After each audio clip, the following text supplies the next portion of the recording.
Între timp a venit fratele meu cu tractorașul. Tractor, cum ai zis? Tata mobilul. Tata mobilul. Tata mobilul. Bă, frumos. Zicem și aici, ăsta e făcut în memoria lui taică meu. Știți, de pe canalul Pavel și Costel, așa au vrut abonații lui. Adică el a întrebat abonații, a zis, băi, cum să îl numim? Cum vreți voi, care are cele mai multe like-uri la comentariu, așa o să fie. Da? Nu, unul singur. O zis să fie... Tata mobilul, dar unul singur a avut vreo 100 și ceva de like-uri. Vreo 100 și ceva de like-uri la comentariu și așa au rămas. Da. Și uite, cu siguranță tăticul era... Era pasionat de treaba asta el.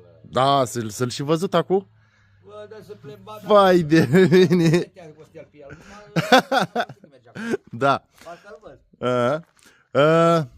Fratele meu a venit că a venit un curier și ne-a adus un pachet din ce am văzut aici. De la Ruris. De la prietenii noștri, cei de la Ruris.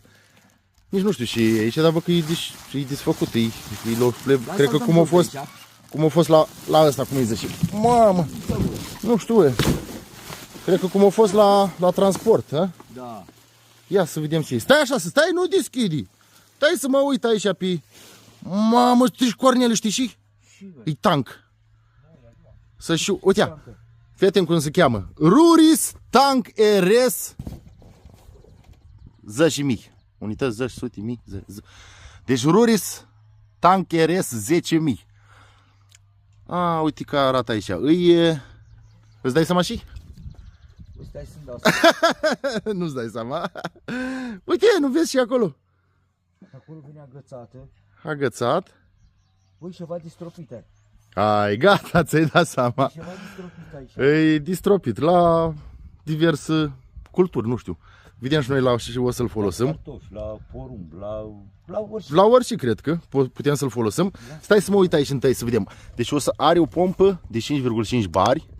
Are un furtun de presiune de 5 metri și un debit de 3,1 litri pe minut.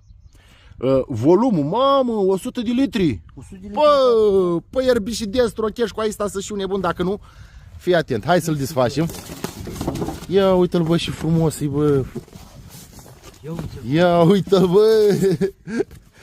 Și frumusețe. Uite, are și motoraj aici, fii atent. Păi da, asta e electric. E electric? Da, ia hai să-l scoatem, să vedem cum îl scoatem de aici. Stai să văd de unde apuc. De acolo. Așa. Ia uite. Opa, are și luați acolo. Păi da, dar uite cum arată în poză, vezi, e tractabil, nu? Păi, dar și jucării, și șmecherii. Ai un clești pe aici să tai un pic astea. Mamă, e faină. Fii atent și furtunul lungarii. De 5 metri, cum scria pe cutie. Are un furtun de 5 metri lungime și un volum la... Astea sunt duzile. Da, duzile care poți să le schimbi. Nu? Cred că se schimbă la furtun. Că vine asta de aici, furtunul. Aha, ia uite, ia. Asta e probabil dacă vrei tu să te duci cu lancia în mână să stropiești. Așa, da. Păi da, cu lancia în mână stropiești, cred că. Nu, mai are și opțiunea de a stropi deasupra. O altă... A, să stropească singur? Da, vine așa, pulverizatoare. Ia uite și șmecherie. A, îți vine exact ca la, cum sunt la tractoarele, da. Cum sunt alea de erbicidat mari, nu? Da. Ia uite, bă, băiatule. A, uite aici că sunt astea. Ia să scoatem roțile, să încercăm. Dacă vrei să ne ajuți, dacă tot ai venit și ne le-ai adus, hai și ne ajută să-l și montăm. Deci avem în cutie în felul următor. Avem roțile. Astea sunt cu cameră. Da. Ca să fie, cred că, ușor tractat, nu? Avem aici și un cablu de alimentare pentru motoraș. Cablu de alimentare. Poți să alimentezi direct cu bateria utilajelor care îl tractează. Ia vezi, Cornel, ce mai avem acolo? Două chinici, adică o chingă. Axul și ăsta e axul care mi-e prins. Ăla e lancia. Cred că nu? Ia să dau cutia la o parte. axul unde vin roțele, nu? Băgat aici. Da, să băgăm o dată. Așa, așa. Ai șaibă piuliță. Da, are acolo tot... Gândurile astea să ai și o parte undeva. Uite aici, da, deși Ruri Stanche RS 10.000. Ia să mă uit. Păi tu cred că nici nu trebuie să te uiți, Costel, în carte. Dacă înțelegi schița asta, eu nu prea sunt tehnic. Ia uite. Ia uite acolo. Uite, așa avem șaibă plată, șaibă Glover, piuliță. La fiecare capăt, nu? Da. Așa. Ia, ridic o alea ca să băgăm axul cu totul.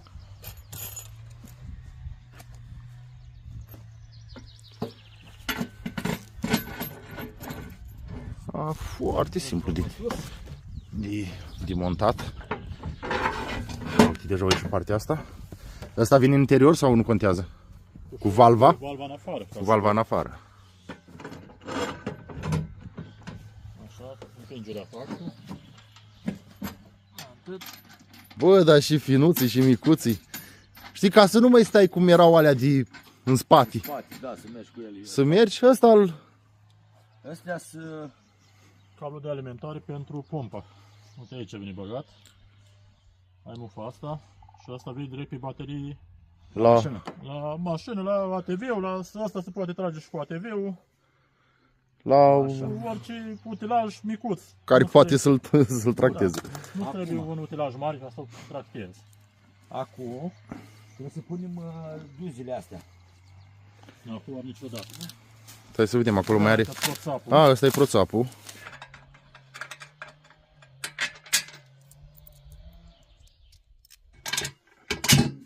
Călțim eu. Până îi pui șaibele. Șaibă. Așa să punem numai Glover. Că... Șaibă plată nu merge.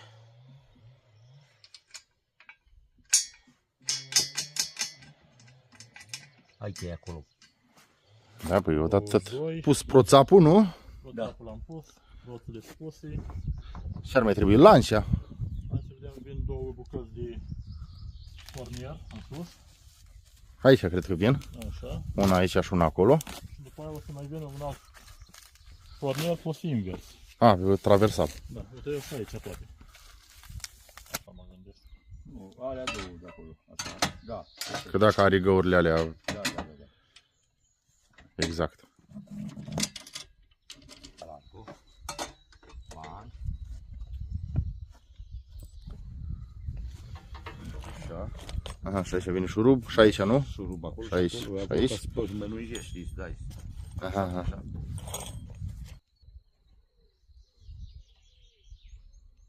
Acum montăm pulverizatoarele Așa care o să vină prins acolo. acele.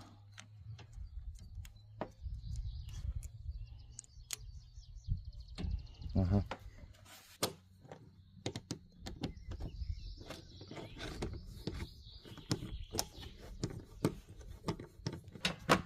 Așa, astea trebuie montate și astea, nu? Sau și astea și garniturile care vin. Așa, asta e diuza. A, da, de rezerva este, cred că. Mai de rezervă. Garnitur și diuză de rezervă. Garnitur, diuze, Aha. colieri mai și de rezervă, chiar ca să mai rupim colieri, să mai așa.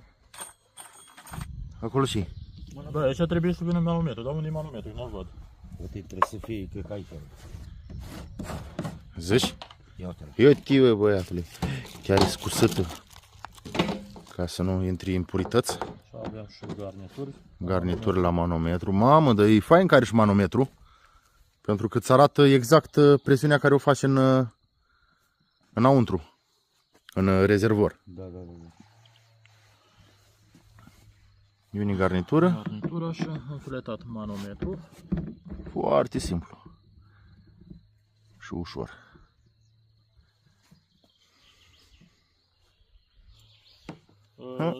La cât lucrează? Avem aici o dată. Păi am Lucrează până la pompa până la 5,5 bari. Volumul e de 100 de litri. Furtunul 5 metri. și un debit de 3,1 litri pe minut. Da, are 32,8 kg, goală. Și bateria e de 12 amperi. Aici vine pus aici. Ia. Găsit? În momentul când ești în natură, trebuie să te descurci cumva. Noi ne-am descurcat cumva. Cumva, perfect. Acum, Numai că gata, am mers la apă. și-l umplem cu apă. Deja o conectat acolo, că îl conectăm la vali. Da, alimentarea se face frumos. Dacă vrei tu să o pui direct acum. Destul de lungă. Ajunge. Perfect. Ajungi, ia? Acum. Da, te să o lași o leacă mai... Asta îl leacă mai slab ca să Mai slab acolo. ia și curba acolo. Adică asta îl pui la fața locului acolo. Da, normal. Neapărat acum.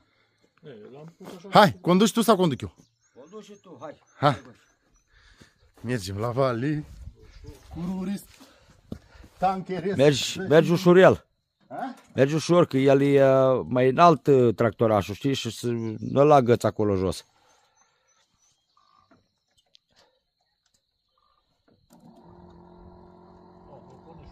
Păi lasă-l așa ca să nu meargă în gol.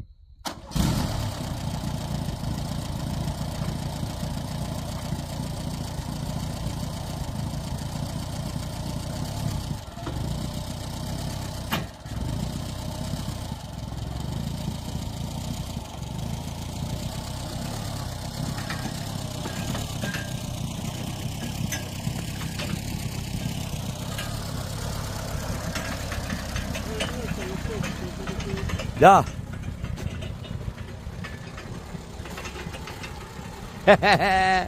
Hai!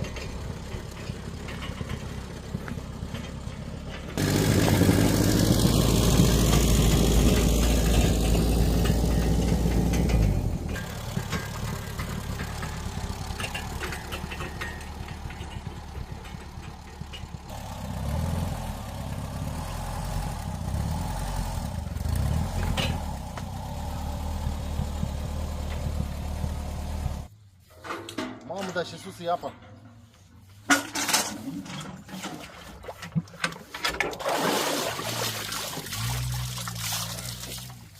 Ia. Cred că așa, nu?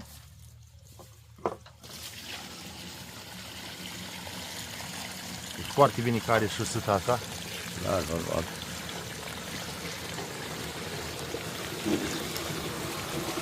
Trebuie dat drumul să meargă. Rubineții ăștia trebuie închiși. Aha. Așa. Vrei să dai drumul la lancia din spate, i-ai dat drumul la rubinetul ăsta și merge lancia din spate. O închizi pe asta, dai drumul la lancia aslaltă, care o ții în mână. Am înțeles. Mulțumim. Bun, eu am plecat, nu mai stau, că Pa. am treaba acasă. Pa. Am grijă diagonale, răpăsit. Da. A, nu asta. Tractoraș. Ăsta. Nu, Da. la cât ai muncit la el și ai, nu.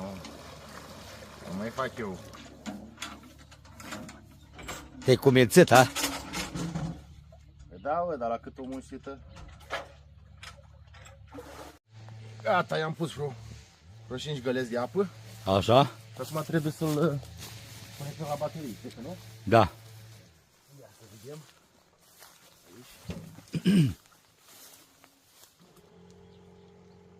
O plecat. Cred că acum aș face presiune, nu? Păi da, trebuie să... Trebuie să ne uităm la manometru aici. Băi, fain că are manometru. Știi exact ce presiune are. Ia! Ia uite-o. Da, băi, deja am început, uite ia. Ia uite în spate. Am ridicat astea frumos. Ia uite-l și frumos bagă. Da, mă. Și asta e, cred că, și asta e lancia ca să... Te duci 5 metri te duci de la el. Deci aici dai drumul la asta. Și aici partea asta la asta, uite. Mă, Te duci cu ea. dar cum, ia uite.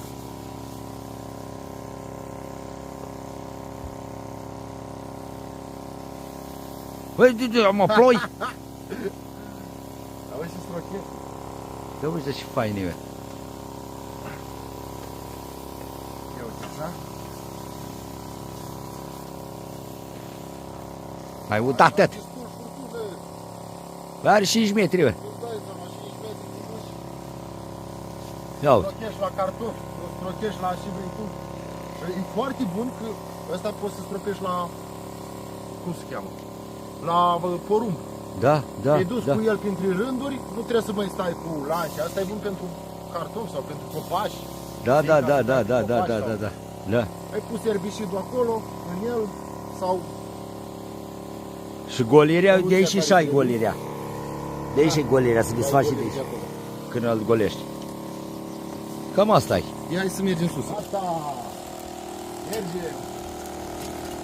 Nu zic cu ce. Plouă și aici. Și aici plouă.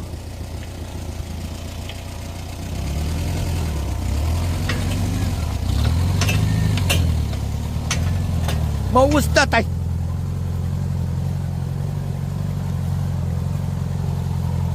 Auzi și fain strochești, e? Aha.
Ce vorbește? Și bă, e o minunăție, bă. Adică astea poți să le dai în jos, așa, dacă ești. Da, le reglezi cum vrei. Gata. Deci, încă o dată, fraților, cei care, dacă doriți să achiziționați un produs minunii, se cheamă Ruristank RS 10.000. Îl găsiți la toate magazinele partenerii. Ce să zic, e o minune la casa omului. Da. Nu mai stai cu ăla în spate, să dai la pompă, să nu știu ce. S-o terminat șmecheria, gata. Terminați șmecheria, numai că vă Trebuie să le iau acasă ca să dau și eu în grădină. un utilaj. La mine. Stai el, Eu cum să le iau acum? în spate el. Ia să golesc apa. Să golesc apa de aici ca să... Ia uite. Uite așa. Trebuie pus în remorc înapoi. El acum stă o leacă pe ea așa că e și ăsta mai înalt. Da, da, da. Eu cred că ar putea fi atașat și la motocultor, dacă nu mă înșel. La Da, motosapă. cu. Da, cu. Te duci cu motosapa, Da, bom, bom, bom, bom. da. Asta.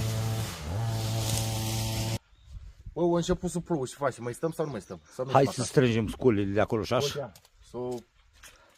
Strângem sculile de acolo. Uite, Costică s-o terminat și el de cosit. Ai terminat, Costic? Mai poți, Costică? Dă-o în magazii. Le dai în magazii acolo. Ha? Cum? Ai căzut jos? Aleu, Costică. O dat o trântă de pământ. Când acum? Da, o găsit ceva jos acolo. Ce-o găsit? Nu știu, întreabă. Ce-ai găsit? Bă, uite, au arătat prostii, bă. Uite, Costic. Numai din cauza ta că numai tu înveți prostii oamenii.